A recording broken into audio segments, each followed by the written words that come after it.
Hello, and welcome to the Software Engineering Institute's webinar series. My name is Shane McGraw, your moderator for today, and I'd like to thank you all for attending today's webinar. Our webinar series presentation today is the Source Code Analysis Laboratory, or SCALE, by Robert Secord. Robert C. Secord is a computer security specialist and writer. He is the author of books on computer security, legacy system modernization, and component-based software engineering. Robert manages the Secure Coding Initiative at CERT, located in Carnegie Mellon's Software Engineering Institute in Pittsburgh, Pennsylvania. CERT, among other security-related activity, regularly analyzes software vulnerability reports and assesses the risk to the Internet and other critical infrastructure. Robert is an adjunct professor in the Carnegie Mellon School of Computer Science and in the Information Networking Institute. Now, before I turn it over to Robert, we want to ask a quick polling question to get an idea of who is in the audience with us today. And that question is, to what extent has your organization adopted one or more of the CERT Secure Coding Standards? We'll take about 15 or 20 seconds to vote here, and then we can share the results with our speaker, and we'll pass it on to him. Okay, we'll push the results here. We're looking at 63.2% with not at all, Robert. About 4.4 have adopted as corporate standard. 16.1% required by some projects, and 16.1% also using on a trial basis. So we will now turn it over to Robert Secord. Robert, all yours. Thanks, Shane.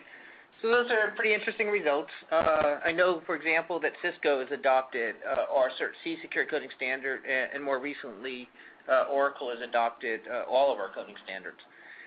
So this first slide shows the number of vulnerabilities that have been reported over a 7-year period. This is one of the typical hockey stick charts where the number of reported vulnerabilities has been geometrically increasing. This chart can be used for various purposes. My tendency is to use this to point out that whatever it is we've been doing for software security for the last 20 years or so apparently isn't working, because otherwise you'd expect that curve to level off and maybe start to come down. So when we talk about application security, we don't really mean necessarily the authentication and identification mechanisms. We're talking more about the quality and correctness of the software. So there's this photo that I found on someone's blog some years ago, but it shows this very nice gate mechanism that I'm sure the owner of this facility paid a lot of money for, and I'm sure the gate works very well. And it prevents, it allows authorized users access to the facility, and it prevents unauthorized users from passing through the gate. So the problem isn't the gate so much is all the tire tracks running through the field. And that sort of represents a typical software system and coding errors in the code and vulnerabilities that allow attackers to bypass the security mechanism and gain access to the facility, following basically the easiest path, the weakest link in the defense. So this talk is kind of split into two parts. I'm going to do some technical stuff in the beginning, and then I'm going to step back and talk more about our coding standards and scale.